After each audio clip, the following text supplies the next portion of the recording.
of you are maybe new to us and don't know much about who we are and what we do. So I'm going to spend a little bit of time talking about that. Then we're going to look at what we're here to talk about today, which is this whole concept of balancing people and results. And this to me is like the ageless debate that we have in the leadership space. You know, what's more important?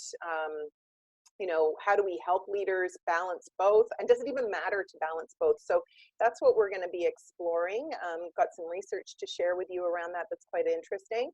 But I thought I would start, you know, we are in a kind of a new normal, and I kind of tweaked my presentation based on what's been going on. So I thought before we jumped into everything, I would do a little pause and just hear from everybody. How are you feeling right now? What is your kind of new normal? What are you dealing with as you're, you know, transitioning to whether it's self-isolation, working from home, uncertainty maybe in your businesses? I know we've spoken to a number of clients that are in sectors that are being very hard hit right now.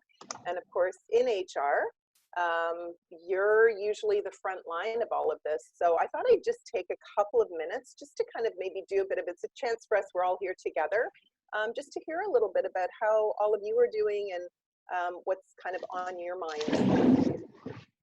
So anybody want to kind of unmute and share a perspective or throw something in the chat? We'd love to kind of hear what how you're managing and what you're dealing with. Now I can't get back to my chat. There's my chat. Yes, the session is going to be recorded for that question. It will be recorded for sure. So why don't you throw into the chat for me what's going on and how you guys are coping and managing and navigating through. Glain, it's Mary from CAA. Hey, Mary. OCG, hi.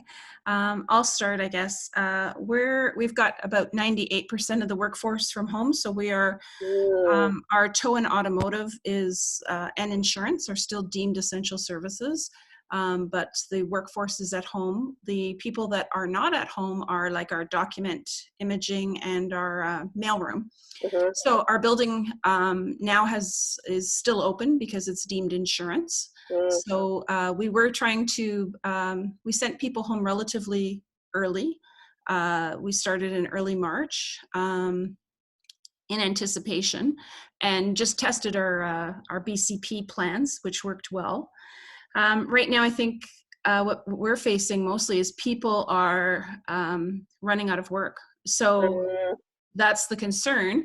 You know, fortunately, our CEO has, you know, stated publicly to everyone that everybody will be kept whole. There'll be no layoffs. But certainly, as work is not coming through at the same volumes, people are just anxious, and now families are being hit with layoffs. And so I think that's right now what we're trying to deal with, is just trying to help them cope through this. And I think the uncertainty of when, because now we're starting to hear, and you know, you hear on the news people saying, when will it end? And you know, if you listen to Donald Trump and you listen to Canadian, and it's an interesting, because some of the stats aren't right, and about the what I say by not right is the maybe possible overstatement now of the number of deaths, because how they're using the denominator and the etc. So that's what we're dealing with right now. But I think for the most part, what we've seen is a lot of kindness and really high collaboration, which is really nice. As an HR person, it reinforces why, you know, there are good humans out there. So it's a great place to be as in HR, where sometimes many of us will take a pause and say, oh my God, why are we in this business? So it's nice to see.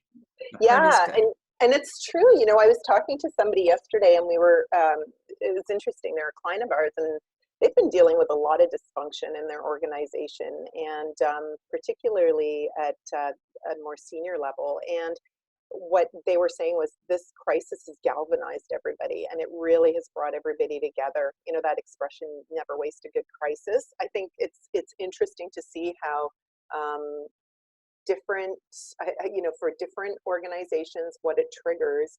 And I also, it's interesting, this concept of people not having you know, not having enough to do right now, because that creates another kind of stress as well, doesn't it? Like when we're like our team right now, we have a lot of free bandwidth, so we're doing lots of things to kind of catch up and have a giant to-do list to work through. But I think in organizations where you know, potentially there's, you know, you've got more specific tasks or things that you're responsible for, and if those go away or you get ahead of them, then, you know, how do we keep people engaged and reduce that stress, because that creates another kind of stressor point when you feel like you're not being productive or you don't have a purpose at the time. So thanks for sharing that, Mary. And I love seeing that the CAA trucks were out there delivering food to food banks, and it's great. I love seeing all the corporate initiatives that are being taken to also help community that so many organizations are doing right now, which is another way to redeploy resources, which is awesome.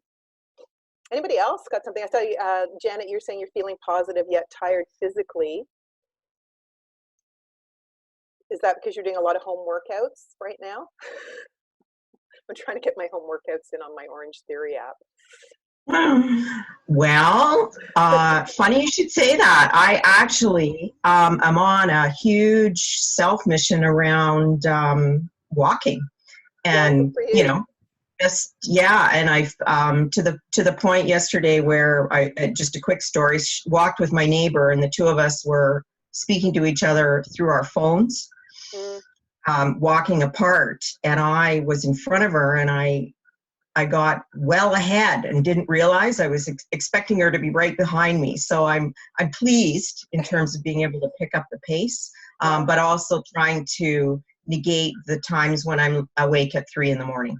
Yes. With my mind going. So yeah. Yeah. I think that's, you know what, that's what's been happening to me too. I have to say, I've been going to bed and falling asleep like a log, but then it's that 3 o'clock witching hour that just gets me up. And so I've been listening to podcasts to try and put me back to sleep, which has been fairly successful. But yeah, and the physical exercise, I was watching somebody, as we're talking about teams, you know, getting used to working virtually. You know, a lot of us are, you know, I think those of us who've worked from home kind of know the routine you need to get back into for yourself. But if it's a new experience for people, even the basics of encouraging people to go out and get a walk or do some physical exercise in their home, so important, right? And yet not something that I think what I've been hearing from a lot of work from home folks is that they're sitting down and they're not moving all day long, and they're not taking breaks. They're feeling guilty if they step away to have lunch. It's really interesting, the things we have to think about as we help people navigate this this kind of basic transition. Absolutely. Yeah. Well, thanks for sharing that. Keep the walking up. I'm telling you, I did an Orange Theory workout 2 days ago, and I still can't sit down properly. So I don't know. I think I was pushing myself harder at home than I do at the gym or something. I don't know. Anyway, well, listen, I'm so glad to have all of you with me today, and we're going to do a bit of a twist on this. I'm going to share some results that we've got from our assessment partner on this very interesting topic. But also I thought we were going to layer on the context of what we're dealing with right now in terms of COVID-19 and the uncertainty that's going on for a lot of leaders and teams as they're kind of trying to, and all of us as we're trying to navigate through this time. So there's a couple of things that I think get amplified when you're in any sort of change crisis, but certainly for now, it's really going to be amplified up. So again, I'm going to be asking you to use the chat. So please engage.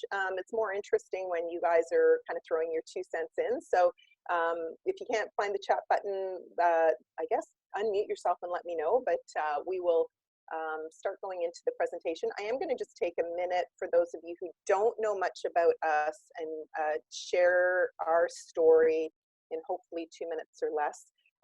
So at the Roundtable, we have a core leadership philosophy, which is that leadership is about being intentional. So as leaders, we find ourselves in different situations. This is a great example of a situation where as leaders, we need to show up potentially differently. And so in order to do that, we have to really have a good, solid understanding of who we are. And so you see that core be intentional at the center, but wrapped around that is this idea of self-awareness as a leader, really understanding what your approach is, and being really clear on what your ambitions are in terms of your leadership and the legacy that you want to leave. And then from there, I like things that are simple. So I always say, like leadership is around, you have to lead with purpose, grow your people, and deliver results. Like if you could just put that in a nutshell, that's pretty much what we're here to do as leaders. And then obviously there's different skills and competencies underneath that. But for us, it's all about that intentionality, because most of the work that we do is working with leaders on their mindset and behavior. So here's our story in four pictograph slides. So I have found over the years, I used to talk about the fact that we help high potential leaders develop, but I've actually started to change that story, because in fact what we do is we help anybody who's going through change or disruption. So whether that's a high potential leader who's got to get ready faster to move up to a next level of scope, or if you've got a new CEO, or you're going through some kind of major disruption, you've done an acquisition and merger, you're doing a major culture change initiative, and you need leaders to go from operating one way to operating another in order to be able to move the business forward. That is who we are best suited for. We had one of our clients describe us not as a leadership development company, but as a change catalyst. And I truly think that that is what we're there to do. It's really the context of the change that changes. But whether you're trying to get leaders, if you need leaders to go from behaving one way to behaving another way, or thinking about things one way to thinking about things another way, that is really our secret sauce specialty. And we work in organizations that have an investment in talent. So I always say, I'm not here to convince you that you need to invest in your people. We work best when we can partner with organizations, and we're fortunate we've got a number of our partners on this call today where we can partner with you over the long term to really make a difference. We are based in Toronto, Canada, but all of our programs are able to be delivered virtually. We've been doing that for about the last 8 years, different programs, different variations on a virtual platform. So keep that in mind. Certainly, I think that's going to be a bit of our new normal going forward. What I love about this COVID piece is it's really challenging us as leaders to think differently about remote work and some of the some of the old mindsets we've had around bums and seats and productivity.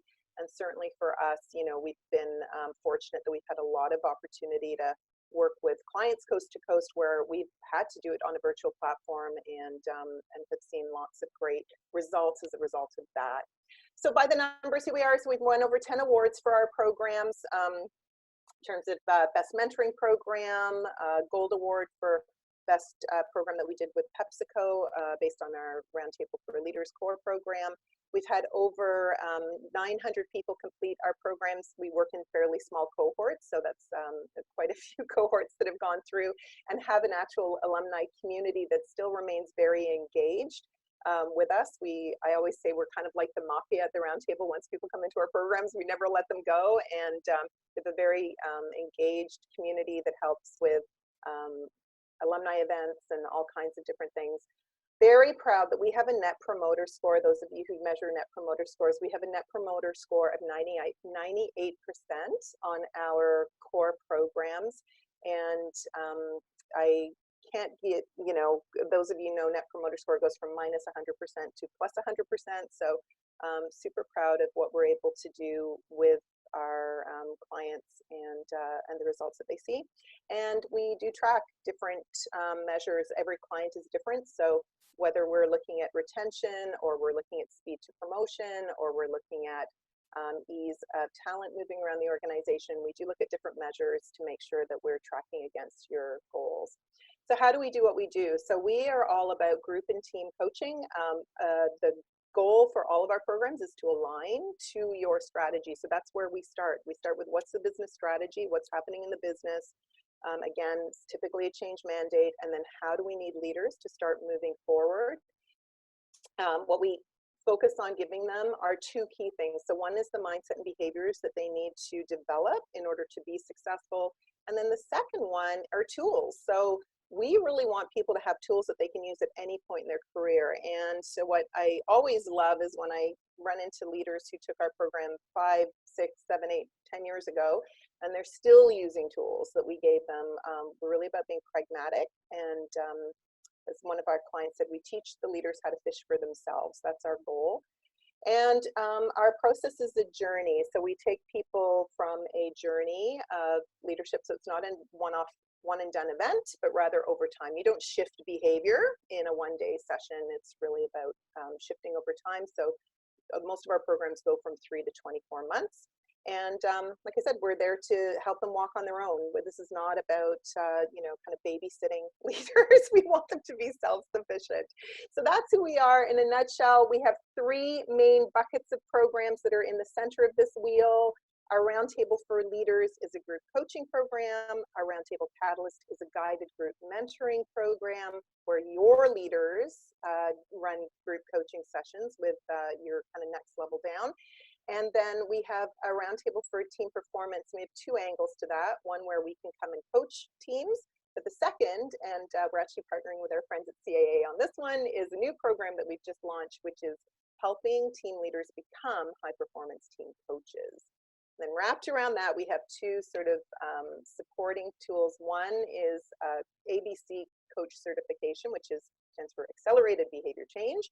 And that is teaching your HR leaders how to coach for behavior change and mindset and kind of support any initiative where you're trying to shift mindset and behavior.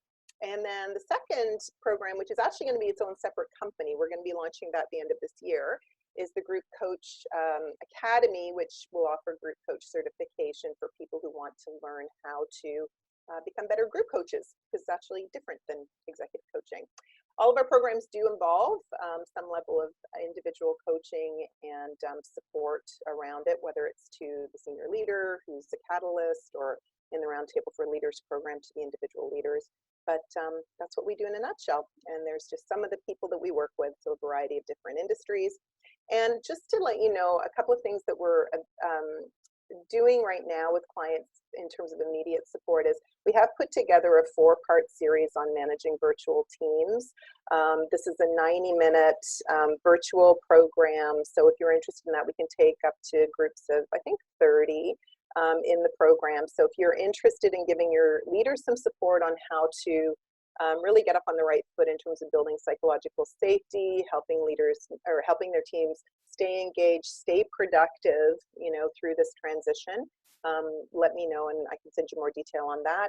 And then also a virtual roundtable exchange coaching program. So if you've got groups of leaders that need some additional support, we're actually hosting some calls for our community. We're hosting 3 calls a week starting next week for an hour for graduates of our roundtable programs to jump on and come together. We've had an unbelievable outpouring of interest in that. So that's why we've decided to run 3 calls a week for the next month. But if that's something that you'd like to do within your company, we can help you set up something like that. And it's an incredibly powerful way for leaders to come together, share what's working, exchange ideas, but also kind of engage in that community. So those are just 2 things to kind of keep in mind in terms of how we can help you just as we're navigating through this next little bit. All right, but without further ado, let's get to what we're here to talk about today, which is leadership and this whole people and results conversation. So I wanted to throw, and this is where I want you to get involved in the chat, please, or else it's going to be, you know, me talking at you. So open up your chat box, and what I would love to do is hear from you. What are the elements when you think about great leadership and the leaders in your organizations that do it well? What are the qualities that come to mind for you? What are the things that really set apart the people that are successful in leadership in your company? Let's hear from some of you on this. I'm hoping that I can open up my chat again.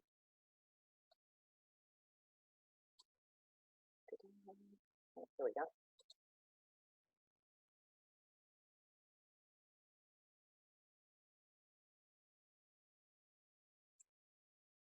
Have a vision, yes.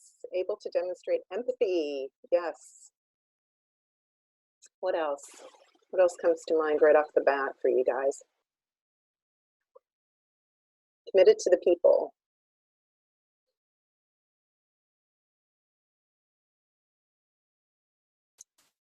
What else? Charismatic, high standards, empathy, strategic, comfortable with change. Certainly that helps today. If you're comfortable with change, you're going to be in good shape. We did a seminar last month on, or 2 months ago maybe now, on what does it take to navigate leaders through change. So if we have time, I'll share with you some of the kind of the behaviors. Practice what they preach, role model. Yeah, I think it's really interesting. I've been watching on LinkedIn the number of leaders that are being called out by their team members for their role modeling during this time. One of our graduates is, she's the head of Edelman North America, Lisa Kimmel, phenomenal leader.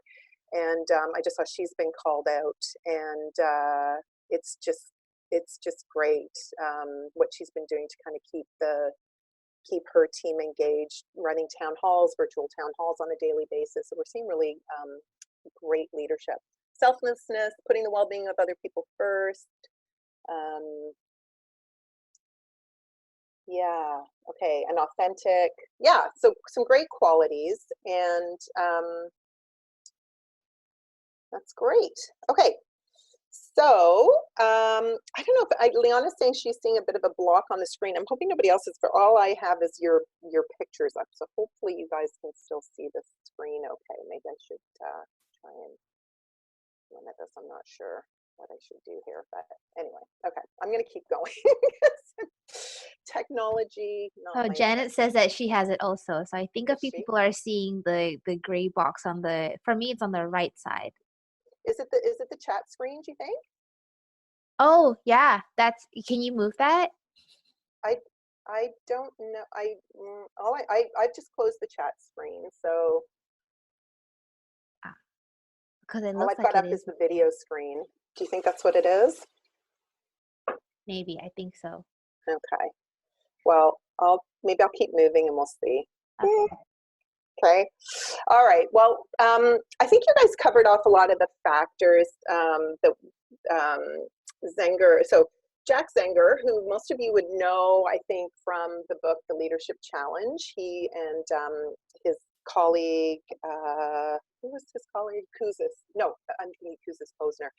Jack Zenger has written a number of books, and known for Zenger Folkman, is the company that he's with right now, kind of one of these, like the Ken Blanchard and Stephen Covey, been around the training industry forever. Jack Zenger and his partner decided to do some research on leadership and what constitutes great leadership, and what were the qualities that allowed people to be perceived as effective. And they bucketed it into two main factors. One was a results orientation, so leaders that were very results oriented. And the second one was empathy, and the kind of the people side and the social skills that we expect. And so they did a bit of a study, and they wanted to understand what is the perceived effectiveness if you're goal focused versus people focused, versus if you have both qualities, like if you're a balance of both.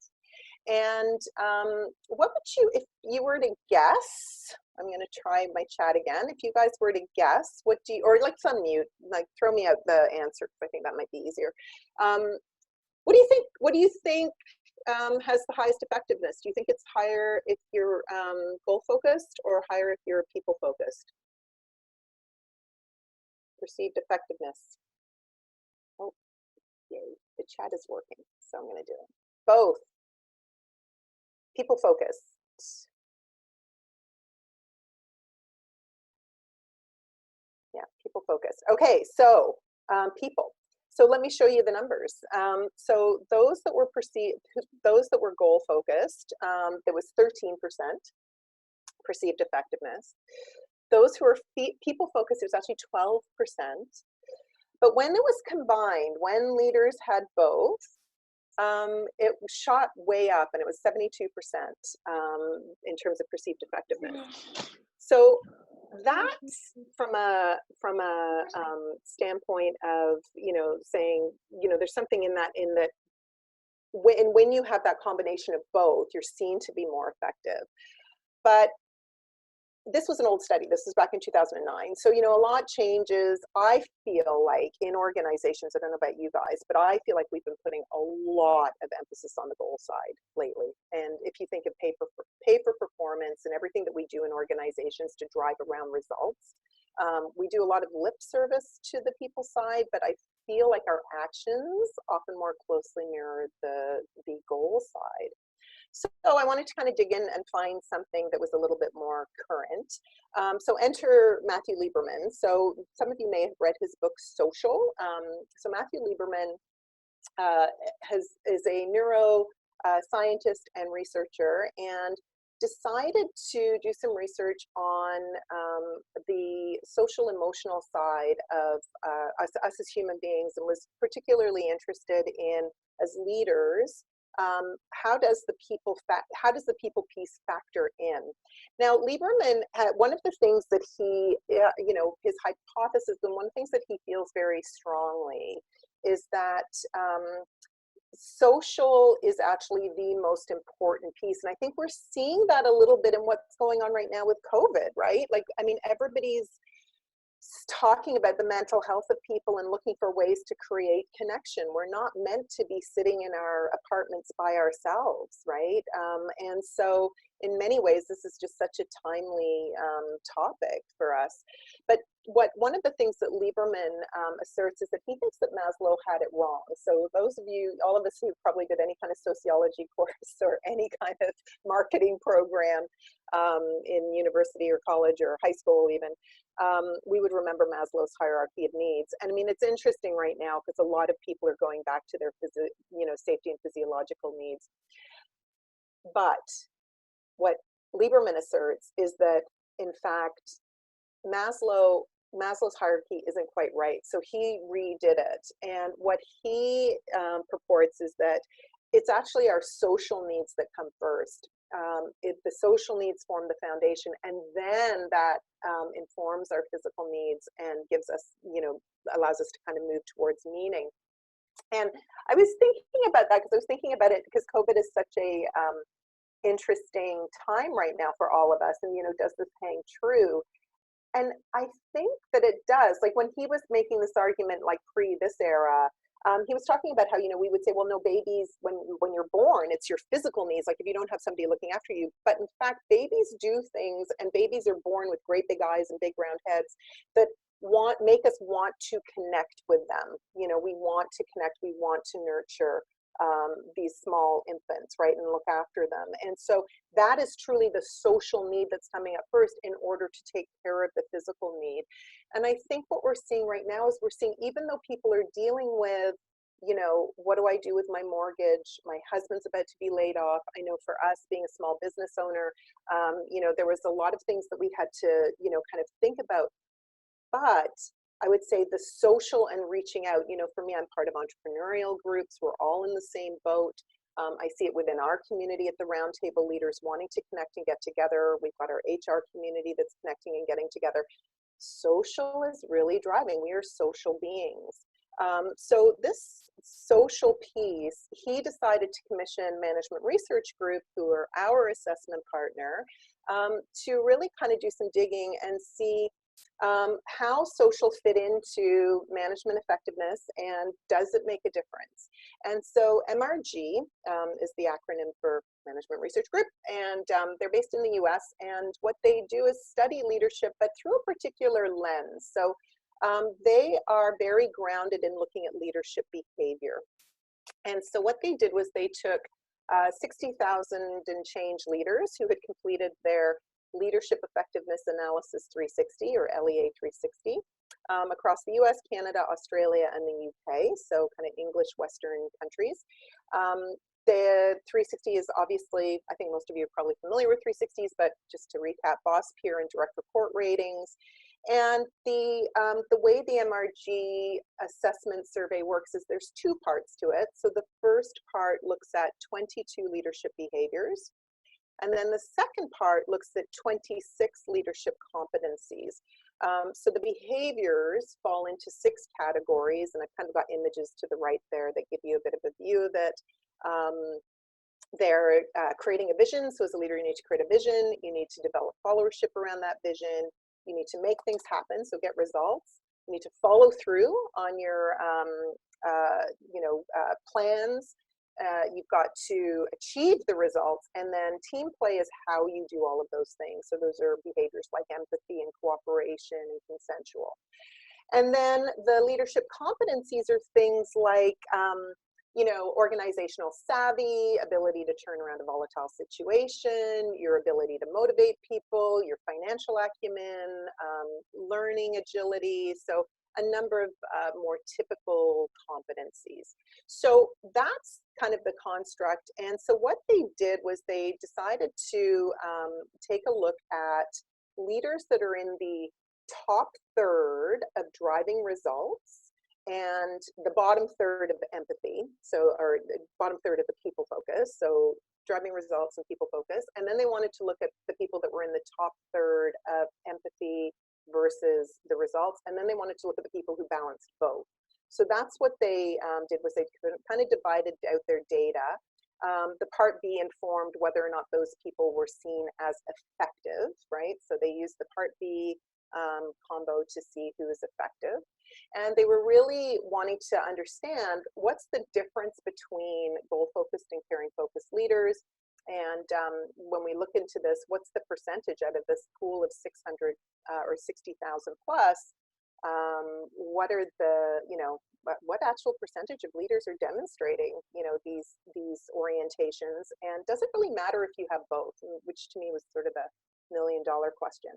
So in the top third, where they have leaders in the top third that had a very high goal focus, a low caring focus, and were perceived to be effective.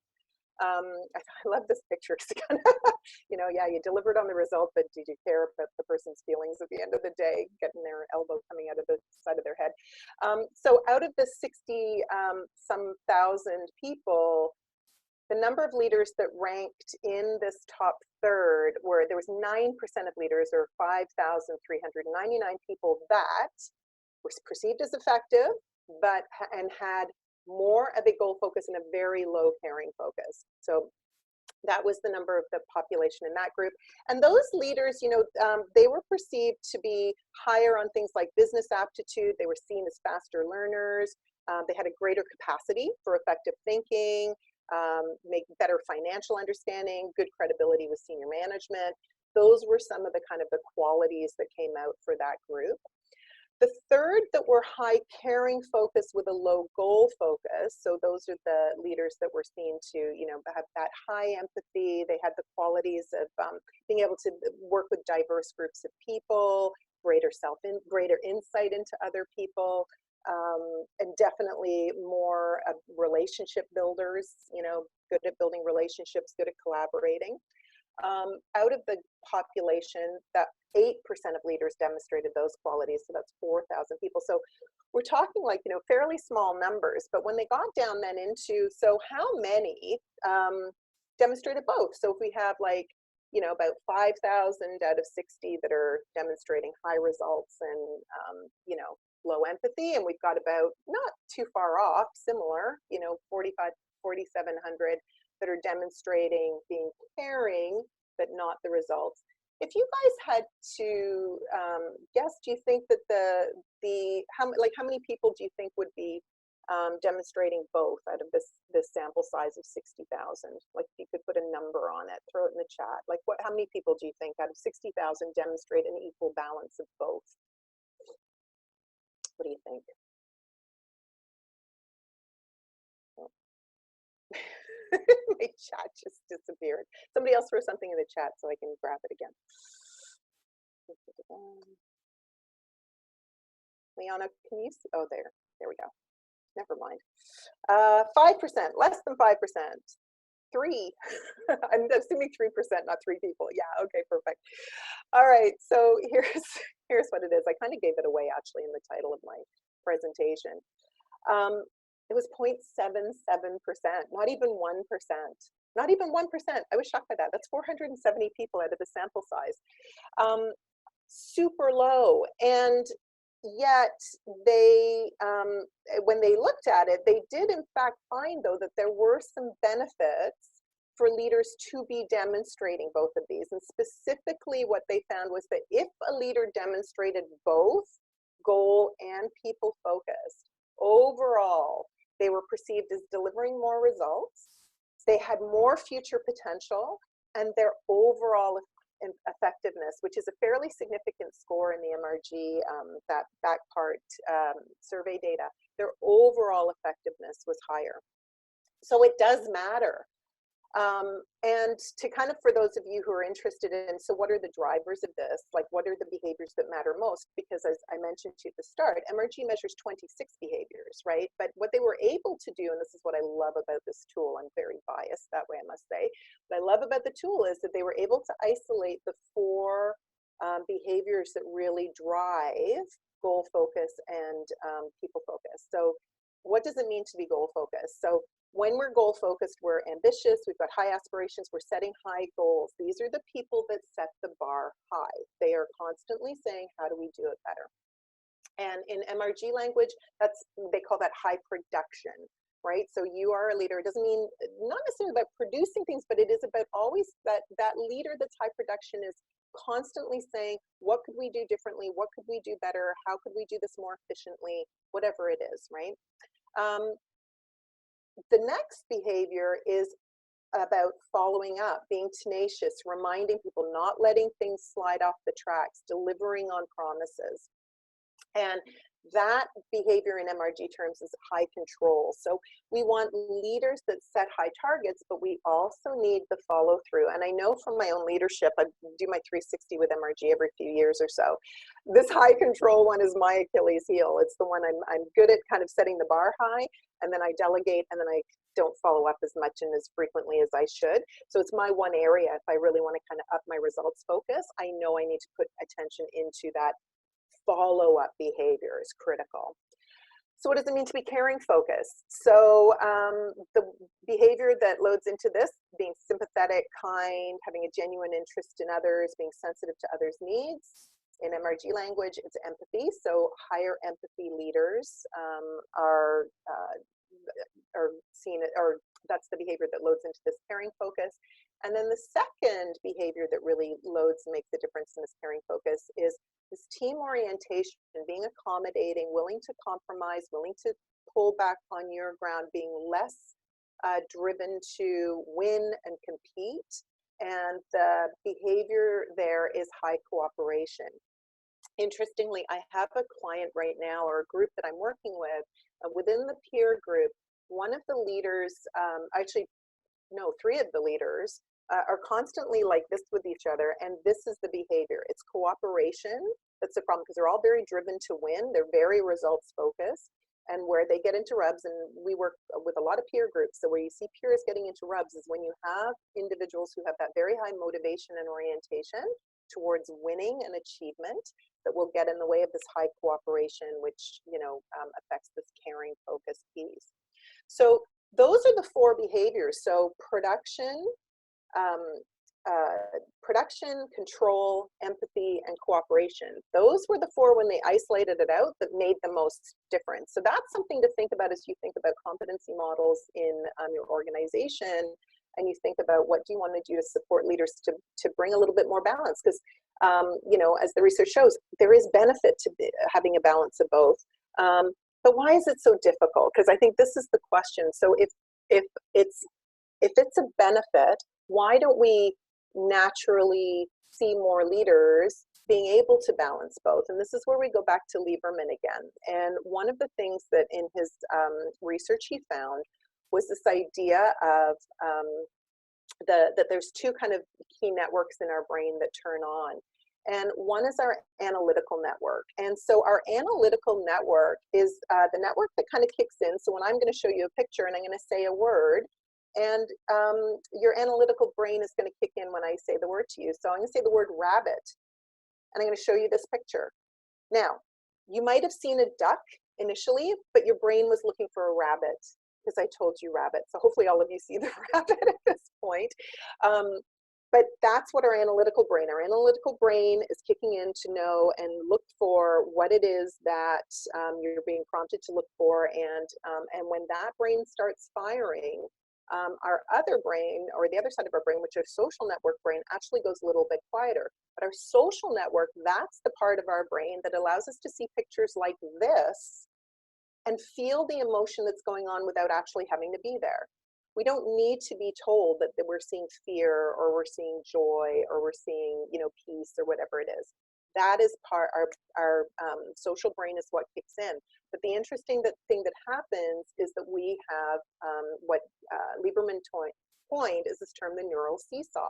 So when one side is up, the other side goes down. And so when we're talking about results, which is our analytical brain, and we're in that mode, our social brain, the social side of our brain, gets quieter, and then vice versa, right? So it's very hard for us to hold both of these thoughts equally at the same time. And for some leaders, they're more oriented, certainly this has been my observation, they're just more oriented one direction or the other. And I mean, observation backed by obviously the research now. So what do you do to kind of help leaders bring both? And I think this is where I was thinking about this in the context of where we're at today with COVID. Because if we have leaders that are extremely results oriented, right now we are in business as unusual. This is an unprecedented time for so many of us. And so one of the things I think we really have to think about is, how do we support those leaders who may be leaning really hard onto the result side to bring a little balance? Because what's happening right now is we're right in the middle of the William Bridges, and I know probably most of you have seen this if you've done any kind of change in your organization. We're in the middle of the change curve, and we're in this transition neutral zone area. And it's not a fun place because there isn't real clarity. We don't know when this is going to end. We don't know how long this is going to last for. People are wondering about their personal finances. They're wondering about, the health of their parents or their family members, or there's a lot of concern that's going on. I know I've got a 16-year-old daughter who's in high school. There's a lot of things that people are dealing with right now. So all of this frustration, confusion, for some people, they're feeling probably apathetic, maybe listless. They're, in that zone. And so as leaders right now, we need to be really hyper aware that people are in very different points, and that requires more of this people emphasis right now, and more of the ability for us as leaders to deal with helping them through uncertainty. The other model I want to share with you, because I think it's super useful at this particular time, is that we're in when we're in uncertainty, our threat responses get triggered very easily, right? And so David Rock of the Neuro Leadership Institute put together this very simple model to think about how threats or how we get triggered based on different sort of psychological states that we may be in. And the acronym is SCARF, and this is what it stands for. So whether there's threat to status, so for some people right now, their status is being challenged, they're uncertain, maybe they're not able to contribute the way they're used to contributing. So status is a threat response. Certainty absolutely is being triggered for a lot of people right now. The unpredictability, and if you're somebody who craves a lot of certainty in your life, this particular time right now is going to create a lot of stress because there just isn't a lot of certainty. And as leaders, we have to look for ways that we can provide as much certainty as we can in the context of what we have. Loss of autonomy, so losing choices. I know it's interesting seeing just generally people's response to this. People who feel like they're losing freedom because of the quarantining. Everybody's got sort of different ways of handling this, and we just have to kind of be kind and know that this is the way a lot of us deal with our fears. Relatedness, so feeling left out. So again, being isolated, self-isolating, self-distancing is a great way to trigger that relatedness fear. And then fairness. So if there's perceived to be different rules, I know some of our clients are dealing with, some people are essential and they have to come in the office. I mean, my husband works in a hospital and he has to go in.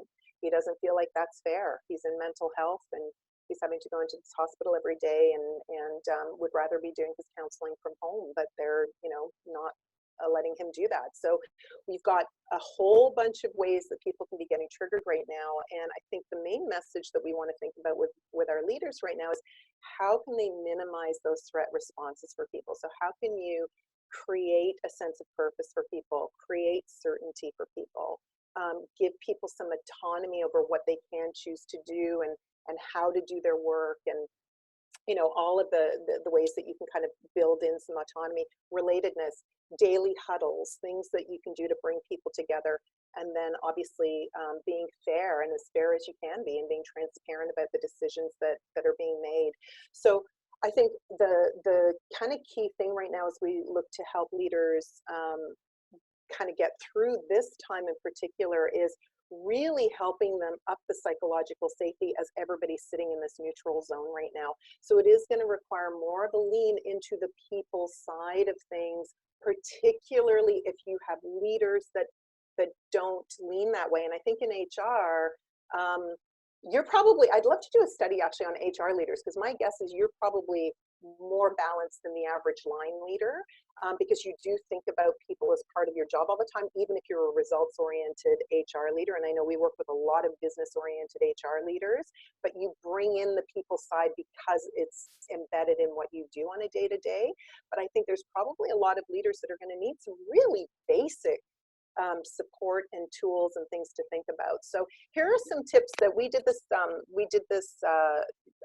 webinar for our members a couple of months ago, and these are some of the tips I shared with them to think about. So the first, to kind of up your people side and your own sort of you know, helping you kind of make more connections into your social brain, is through mindfulness. So there's lots of mindfulness apps out there. You can get people to do exercise is a great mindfulness tool. So encouraging those practices with your leaders right now, encouraging them to have time to think. One of the things that we're hearing from people is that because everybody's used to managing face-to-face and they can't see people, they're actually shoving more meetings into their calendars. And so they've got no white space to think, and they're defaulting to, you know, webinar calls and Zoom calls and conference calls. And so at this point, like, encouraging people to create white space, to create time to think, is one thing that you can do.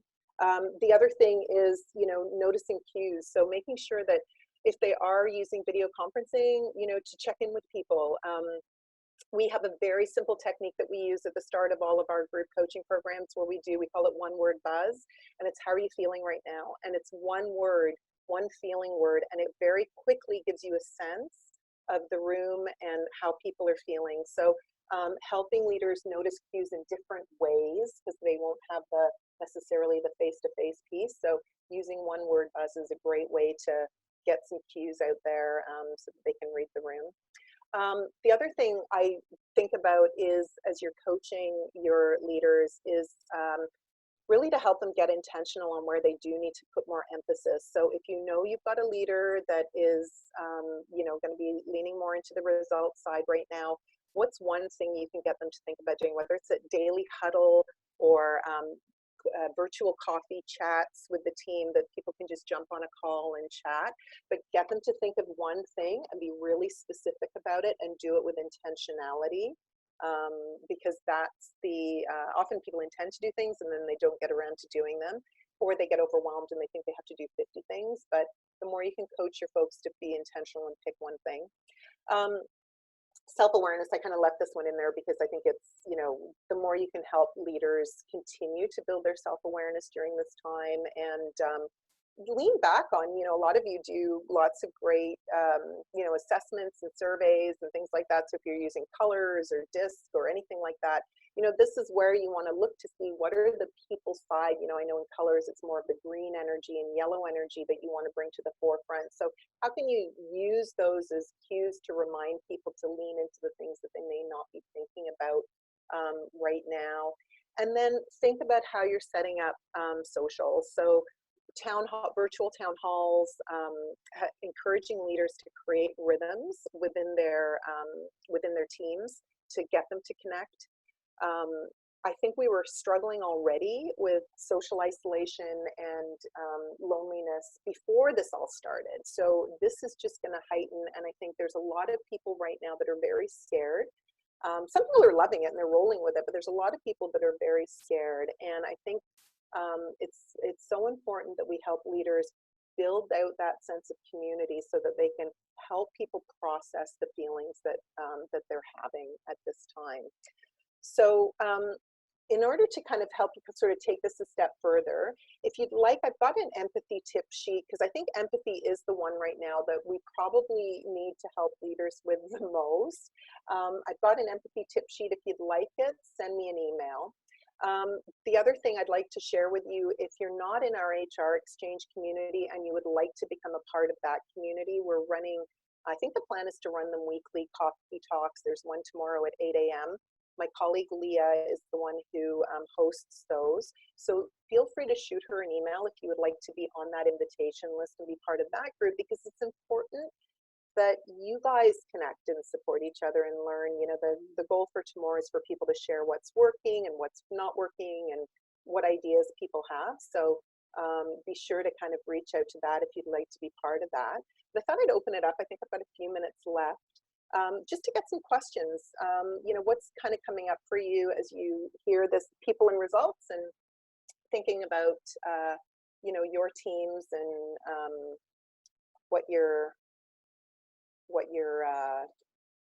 looking for, you know, support with, or if there's additional questions that are coming up for you right now. Feel free to unmute.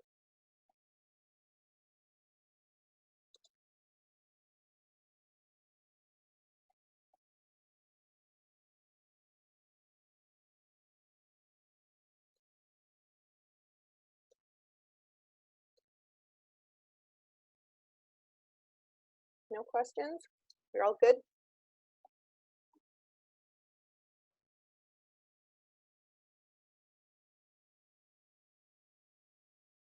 Okay. Well, I would say, you know, as I've been kind of coaching the folks and talking to a lot of the leaders over the last 2 weeks that we've been, you know, dealing with this, I think that there's a lot of people who are really struggling to figure out how to navigate this kind of new way of working. And so I'm hearing a lot of leaders that are trying to make it business as usual, but are dealing with so much crisis right now for themselves. So I think the more that you can make sure that you're connecting with your leaders on a regular basis and giving them tools, like very quick, easy to implement tools around, you know, like some really basic things, guys. Like I'm finding it amazing to me, like even the structure of a daily huddle, people don't know how to do that. So keeping that in mind. So helping managers with the pre-post crisis and managing people. Yeah, if there's anything else you want to say about that, feel free to unmute yourself, because I'd love to hear what you're struggling with. Our businesses like to measure results and harder to measure people focus. So how do we get around that as leaders who wish to add value on the people side, but hard to see credit? I think that's a huge issue, actually. Thank you for bringing that up, because I think one of the problems with pay for performance is that it gets too skewed to business results. So, you know, what gets measured gets done. And what I see in a lot of organizations is that it is about the results side, and there isn't enough emphasis. So one of the things I would look at is your compensation plan. I would also look at how you promote people, and how you deal with people who only drive one and don't put emphasis on the other. I think there's a lot of research around pay for performance that would suggest that it's actually not the right way to go if you want to have, you know, a balance of results. So I think it's a great question, but I would look into your compensation. I don't know if other people have points on that. Well, thank you. I'm glad you guys found that informative. Okay, so we are coming up soon on the hour. I did want to let people know, if you're interested in learning about our programs a little bit more, and I call it the Taste the Chocolate, and would like to understand more about group coaching, We do have an open enrollment program that will launch in the fall. We were going to try and we'll launch it this spring, but we're going to push it back to the fall, that you can learn more about. This group is going to be a director and VP level group. And certainly if there's anything that we can help you with, tips on setting up your own internal group coaching, peer sessions, or anything that we can help you with to navigate leaders through this right now, please don't hesitate to reach out. We really are all in this together, and we've got a number of resources that we use in our programs that are really designed to help leaders navigate this type of time. So feel free to reach out. And again, if you're looking at, you know, if you're looking for a number of resources around leadership and behaviors and what behaviors matter during change, there was also a really great research report that MRG did on that. So I can also share with you if you're interested. What are the change leadership behaviors that are really critical right now? Because there are some that are going to help people navigate through this more easily. But just, I would say, communication is huge right now, but it's smart, strategic communication. So really look to help your leaders get some core rhythms going with their communication so that they could do less, not more, but more impactful. So that's my kind of last word. Thank you all so much for being with me today. I really appreciate you taking some time out. Hopefully this gave you a little bit of a sense of normalcy during your, what is a crazy time. And just on behalf of everybody, I know that the leaders that we're talking to are just appreciating the work that HR is doing so much. And I know a lot of you have really been on the front lines of this and having to put in a lot of extra hours to help keep your people whole. So, you know, on behalf of all of the leaders that I talk to, thank you for that, because I know you often don't get a lot of thanks. So keep the faith. We're going to get through this. We will all come out stronger. And I think it's the other thing about the neutral zone is it's an awesome time to innovate. So great opportunity to try some new things. And yes, we will send out the PowerPoint deck and a link to the presentation. And if you want more details on any of this research, feel free to reach out to me. Happy to share what I can. All right. So thanks, everybody. We'll call it a wrap. Thank you so much. Thank you. Great to see you all. Take care. Hey. Yep. You too. Bye-bye. Okay. Bye. Bye.